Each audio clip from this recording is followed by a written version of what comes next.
On behalf of the Louisiana Center for the Book in the State Library of Louisiana, thank you for joining us for our virtual Women's History Month program titled The Dreamy Dreamer, Ellen Gilchrist's Life and Stories, with Tracy Carr. Tracy Carr is a researcher, writer, and editor in Jackson, Mississippi. She manages and edits the Mississippi Book page for the Clarion Ledger and is the editor of Conversations with Ellen Gilchrist, forthcoming from the University Press of Mississippi. Here now is Tracy Carr. Hello and welcome. I'm so pleased to be giving this presentation for Women's History Month about Ellen Gilchrist, a truly great Southern writer. We're just going to go ahead and get started. What we're covering today, some biographical basics, a career overview, information about her recurring characters, some of the accolades Gilchrist received, and her critical reception. So we're going to start with the biography. And this seems like a lot of detail, but I promise you all of these details are important later on. So she was born in February 1935 in Vicksburg, Mississippi. She was apparently one of the first members of her family to be born in a hospital, which is exciting. And she, at 4 days old, she came home to her mother's family's plantation, Hopedale, which is in Issaquena County, Mississippi. Hopedale would morph into Esperanza in her work as a place that her characters return to. Her father was a professional baseball player, and then he worked for the U.S. Corps of Engineers and built levees. She had two brothers, one older and one younger. So again, Hopedale is a big part of her childhood. Summers and holidays were spent there, and she moved around a lot due to the nature of her dad's job. So at 14, Ellen got her first and her only column in the Franklin, Kentucky Favorite.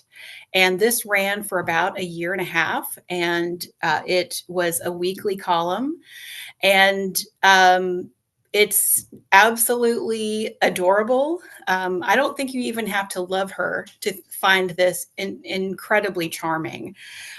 Most of the columns would tell just some little, caper about teen life, and these started in 1949. So late 40s, early 50s, teen life, and then they usually ended with a poem, which is also incredibly charming. And in later interviews, Gilchrist would talk about how much she loved Dorothy Parker. And so knowing that, and when you go back and read these poems, like, yes, she's absolutely emulating, influenced by Dorothy Parker. I also looked up that Dorothy Parker's collected poetry and the portable Dorothy Parker were published in 1944. So she's right at the age where those would have been available to her. And anyway, finding these columns is just a treat.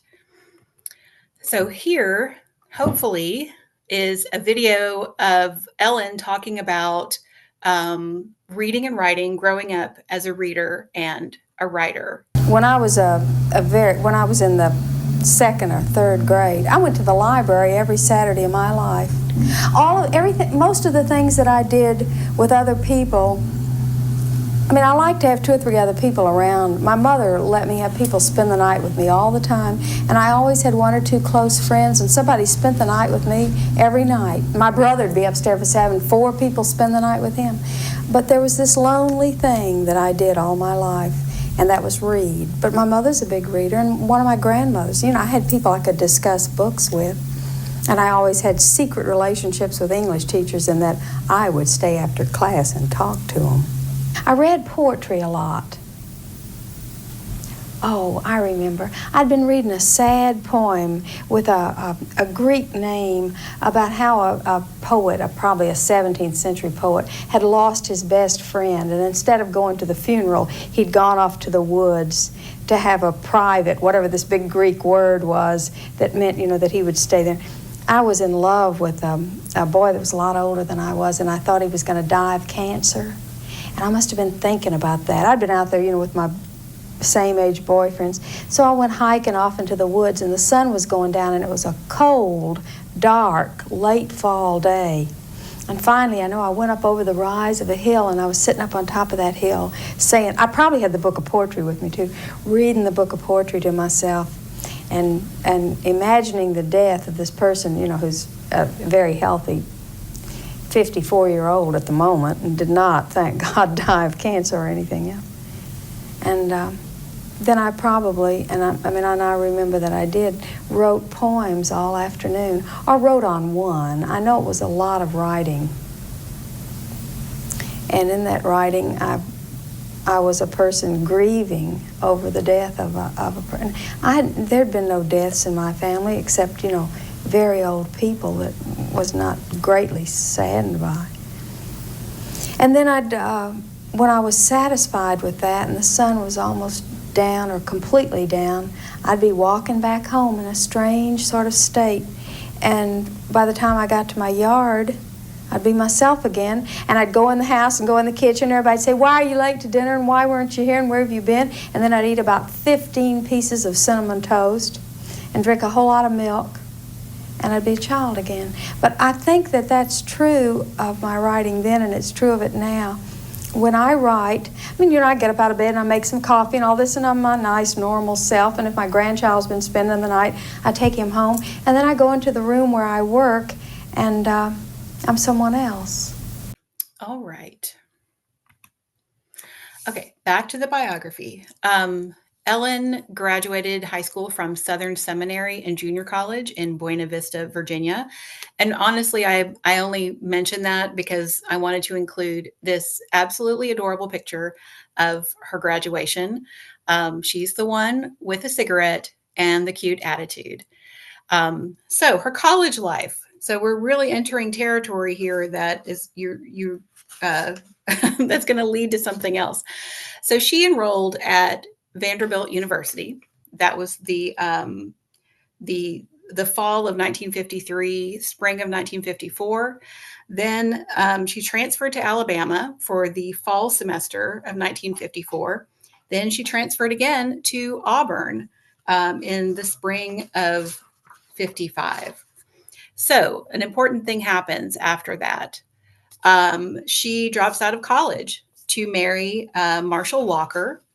And in quick succession, she has her first son, and then she has her second son, and then she divorces Marshall Walker, and then she marries and divorces James Bloodworth.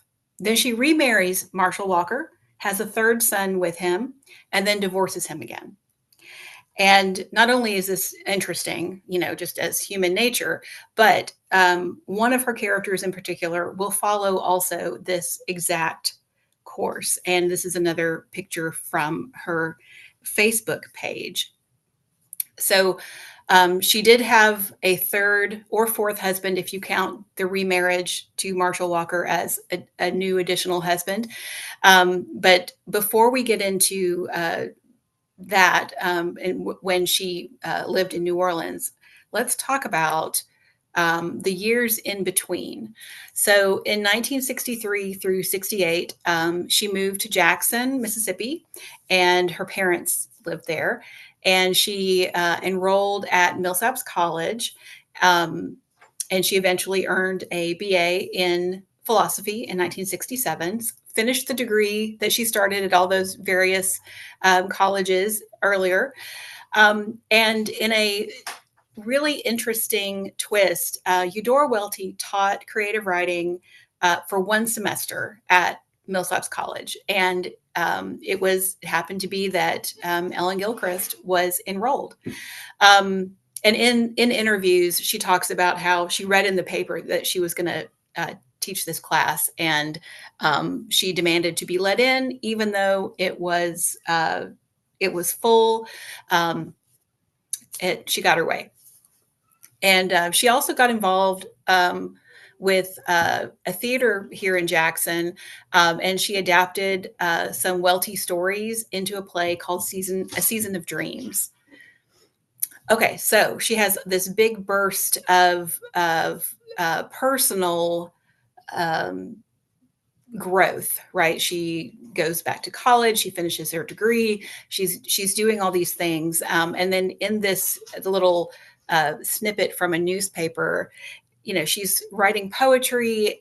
She's getting a little bit of poetry published here and there, and she is winning some awards. And then she marries Freddie Coleman and moves to New Orleans. So, in the periods of time where Ellen is married, she does not write. That's what she does. When she's married, she is a married person. And to be fair, with her earlier marriage to Marshall Walker, she also had 3 little children under her feet. So anyway, so she marries Freddie, and she does write a little bit for the Vieux-Carré Courier. But what she's really doing is gathering data on New Orleans' elite crowd. She apparently ran with a rich crowd. She played a lot of tennis. She drank a lot. And then after falling down the stairs, she stops drinking and begins to write. And she spends a semester in Fayetteville, Arkansas, at the urging of her friend, Jim Whitehead. And then from then on, she splits her time between New Orleans and Fayetteville. So she has some big influences during her time in Fayetteville. So Jim Whitehead, he was the director of the creative writing program. He built it, basically. And she describes him in various interviews as her best friend. So he had a huge influence on not just her work as work, but in the concept of her as a writer. He was very encouraging. In Fayetteville, she became friends with Frank Stanford, the poet. There's a new biography coming out about him in, I believe it's July of 2025, that you'll want to check out. And then Bill Harrison and Miller Williams, who were also in the faculty at University of Arkansas. And Miller Williams began the University Press of Arkansas. So, her publishing career begins in 1979 with this first book of poems, The Land Surveyor's Daughter. And in the previous slide, I mentioned the poet Frank Stanford. This was his press. This was his life's work, basically. Unfortunately, Frank Stanford died by suicide in 1978. So while he was going forward with publishing this and had, edited the collection, he was not alive to see it come to fruition. Also, check your bookshelves. This was a very limited run. If you have a copy of this, hold on to it. It's very, very valuable. So after this book of poems is published, she was writing stories under the guidance of her friend Jim Whitehead and her other friend Bill Harrison. And they eventually convinced her to let Miller Williams and the University Press of Arkansas publish her first book. So, and that was In the Land of Dreamy Dreams, which came out in 1981. It is unexpectedly a huge hit. So university presses don't always mean big hits. They don't usually mean lots and lots of attention. But the All of the copies were sold. They had to do another run. Again, very unusual for a university press. But the In the Land of Dreamy Dreams is really a special collection. I can't imagine what it was like in 1981 to read these. But In the Land of Dreamy Dreams has 14 stories, and the first story is called Rich. And I'm going to read the first line of it. Tom and Letty Wilson were rich in everything. They were rich in friends because Tom was a vice president of the Whitney Bank of New Orleans and liked doing business with his friends, and because Letty was vice president of the Junior League of New Orleans and had her picture in Town and Country every year at the Symphony Ball. So, like I mentioned, she was gathering data on the rich New Orleans crowd.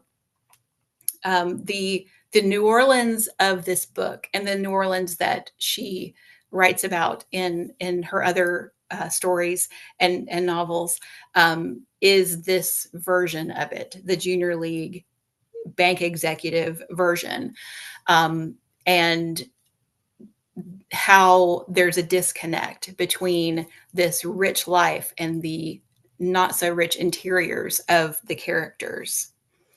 So after In the Land of Dreamy Dreams is published by University Press, she gets a book deal with Little Brown and Company to write a novel and to write a book of short stories. So the novel came next. That was The Annunciation.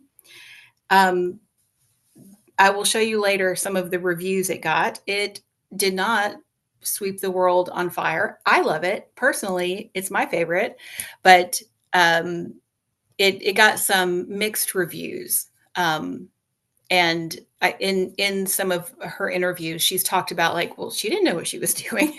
They wanted her to write a novel, so she did, which I find charming. And then came Victory Over Japan. And really, while In the Land of Dreamy Dreams was this new, bright, these characters are just these complicated Southern women. In Victory Over Japan, they are honed. And, the National Book Foundation agreed, and she won the National Book Award for Victory Over Japan. Another collection of stories, Drunk with Love. In my notes, I wrote stories of Southern women in various predicaments. And that kind of is what she writes about. And then Light Can Be Both Wave and Particle in 1989. It's Southern women, but also there is a group of Californians.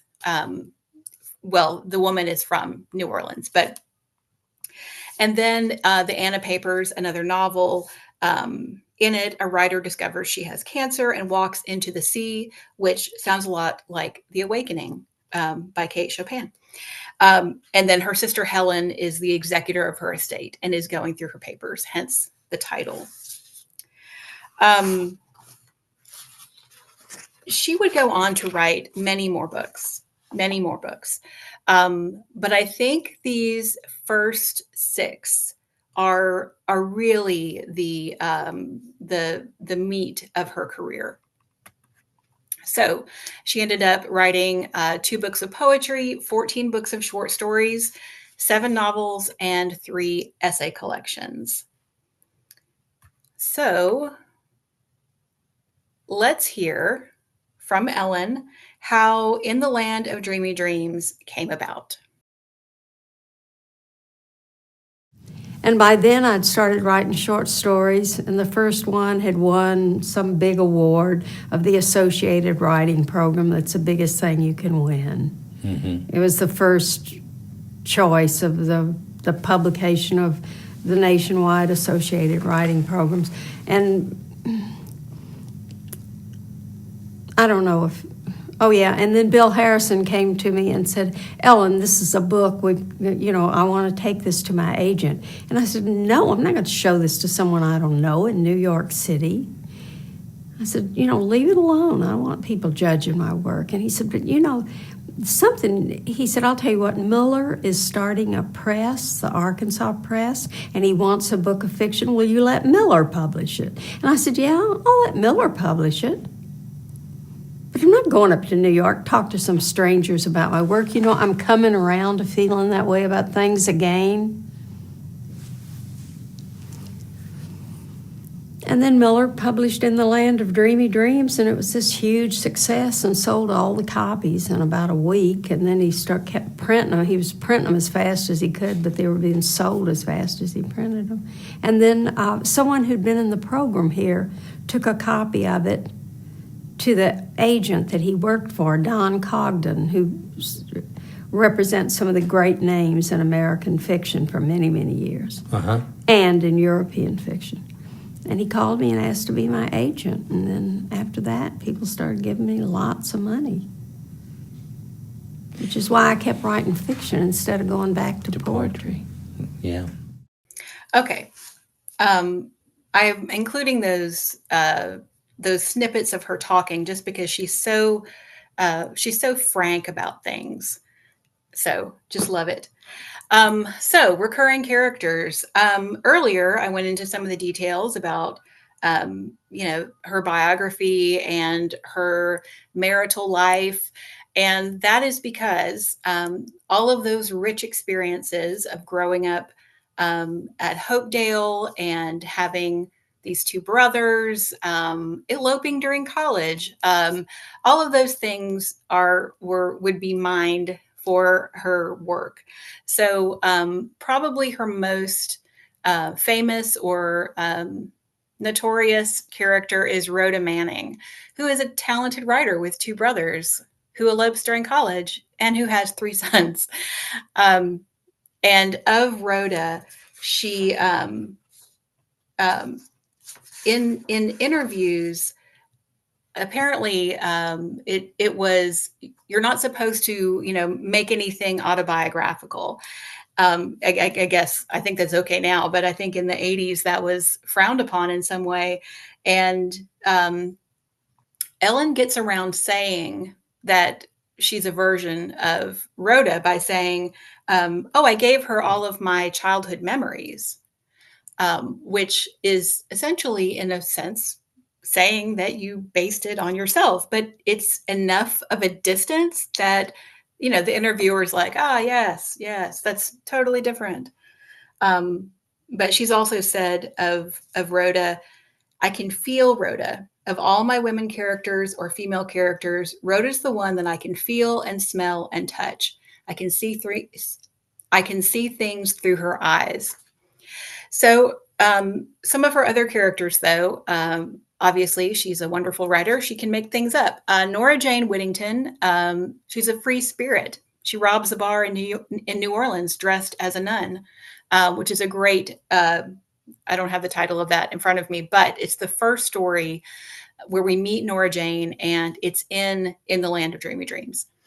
Anna Hand, who is the main character of the Anna Papers, she's a Rhoda if Rhoda had no children. So she's, Gilchrist was able to explore, she knows what happened to Rhoda, but she's able to explore, well, what would have happened to my career if I hadn't gone that route? And she makes her own choices outside of the influence of men, meaning basically her father or a husband.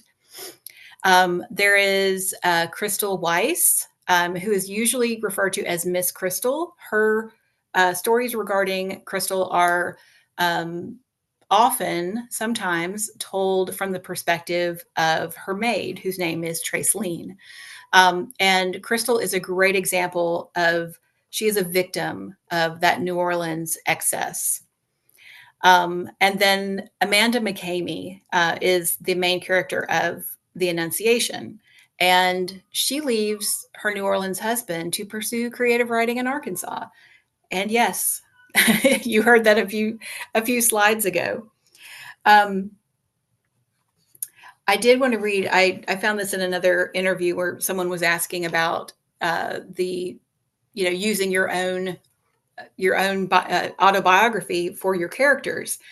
And she said, oh, in the heat and passion of the creative moment, I just grab anything that's handy. I just give them, meaning her characters, anything that's in the room. I always give my characters my clothes, my car, my living room furniture, my baby grand piano. I give them the nearest thing because it's the story. I want to serve the story. Faulkner never researched anything. I would never research anything while I was writing. I would never stop writing to look something up in the dictionary or the encyclopedia. I mean, I would just put anything there and I can do the research later. What you want is the music.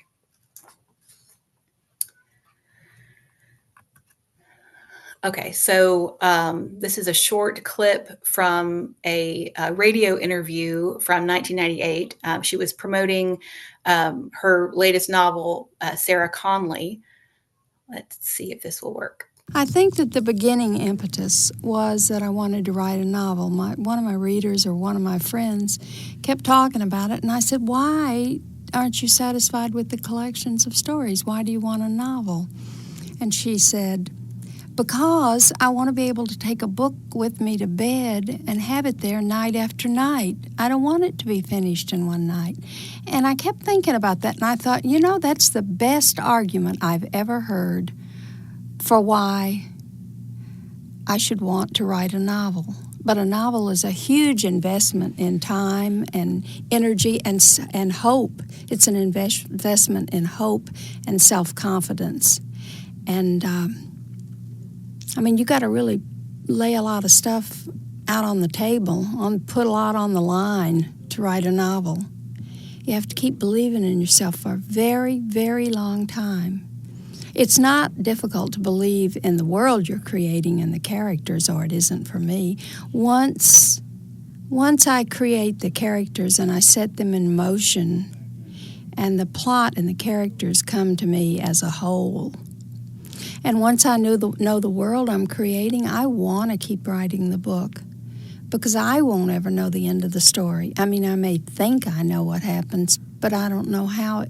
Just because you know that Princess Diana died doesn't mean that we aren't still just insanely, absurdly curious about the details. And I feel that way about a fantasy world that I create. So that's why I wrote a novel. Okay, so she also wrote 3 essay collections. Falling Through Space is a collection of essays that she originally wrote in 1984 after she wins the National Book Award. Someone was in the audience, and it was someone from an NPR show called Morning Edition who, we're going to get to this, what she said. She says something weird in her acceptance speech. And that weird thing that she said made the Morning Edition person think, I need her on a weekly basis to talk about whatever she wants to. And so Falling Through Space is the collection of the sketches that she wrote for Morning Edition. The Writing Life, that's self-explanatory. It's essays about her, writing. And then Things Like the Truth, which is also a subheading of one of the groups of stories in the Land of Dreamy Dreams, of just reflections of her life. Okay, so she won a National Endowment for the Arts Fellowship Grant in Fiction in 1979. She won a Mississippi Institute of Arts and Letters Award for Literature in 1982, 1985, and 1991, and the big one, the National Book Award for Fiction in 1984. And this photo is from the night that she won. And I know that because of this that I'm about to tell you about.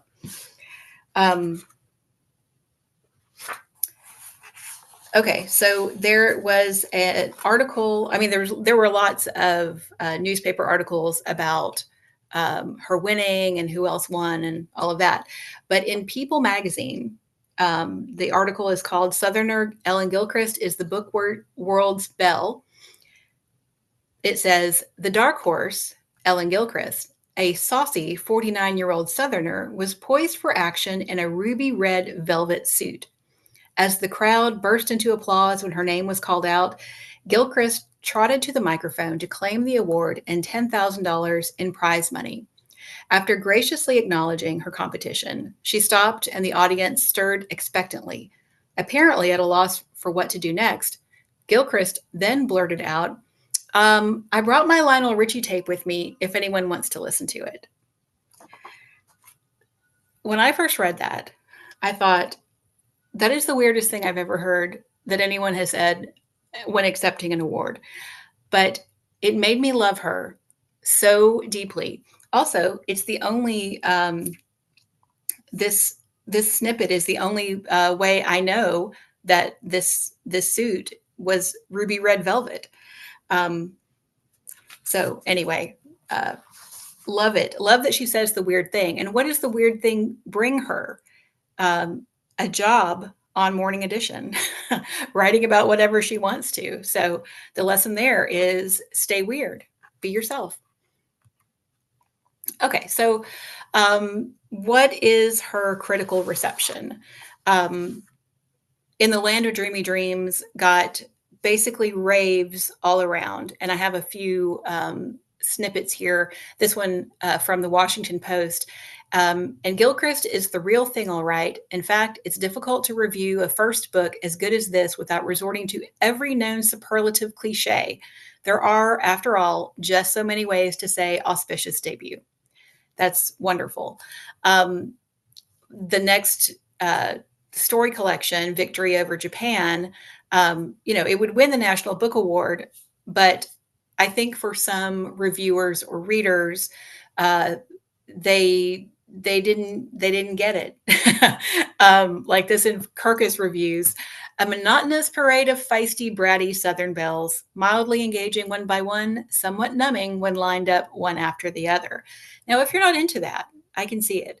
But if you are all about feisty, bratty Southern belles, this is the author for you. This is it. That same collection, the New York Times says, this is a writer who does not play it safe, and so the risks and misses are bound to be there. The payoff is definitely worth the ride. Great stuff. The novels, however, and she in interviews admitted too, like she didn't want to write a novel. They gave her a lot of money, and so she did. So the Annunciation really got, which again is my favorite, it really got the thumbs down. Kirkus reviews, now they didn't like Victory Over Japan either. And so they didn't like it. And then Washington Post is, sometimes a bad review is fun to read. Slogging through page after page of this hot tub philosophizing is an excruciating chore. It is difficult in the extreme to believe that the author of In the Land of Dreamy Dreams wrote this, but she certainly did. The Annunciation is a genuine disappointment, a bad book by a good writer. Now, I would disagree, but, to each their own. And then a later novel, Net of Jewels, which is about Rhoda, during the civil rights movement. If only Net of Jewels delivered what it promises, we might have had a good novel instead of one that resembles its heroine, something with a lot of dazzle but little depth. Now that's just mean when you're talking about Rhoda, but yeah, people are going to have their opinions. Oh, I did want to read this about. She did not care that people did not like the Annunciation. She said in an essay, I made a lot of money off that experience, she adds, by writing a book about a woman who has a baby when she's 44. It's called The Annunciation and has sold about 300,000 copies in the last 12 years. So, so there, Washington Post or whoever didn't like it.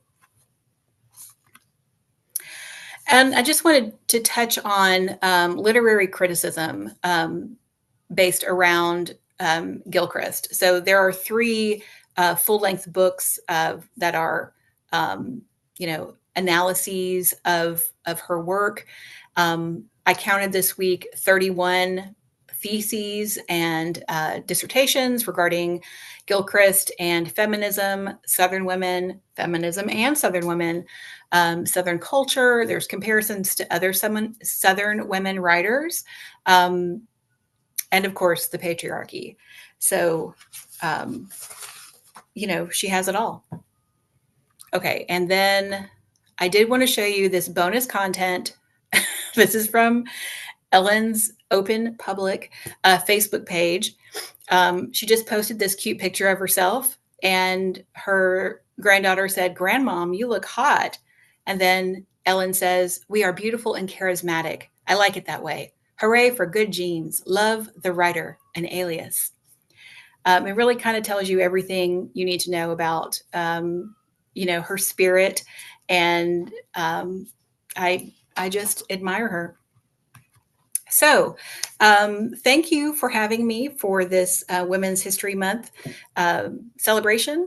And the book I edited, Conversations with Ellen Gilchrist, will be available later this year. Thanks.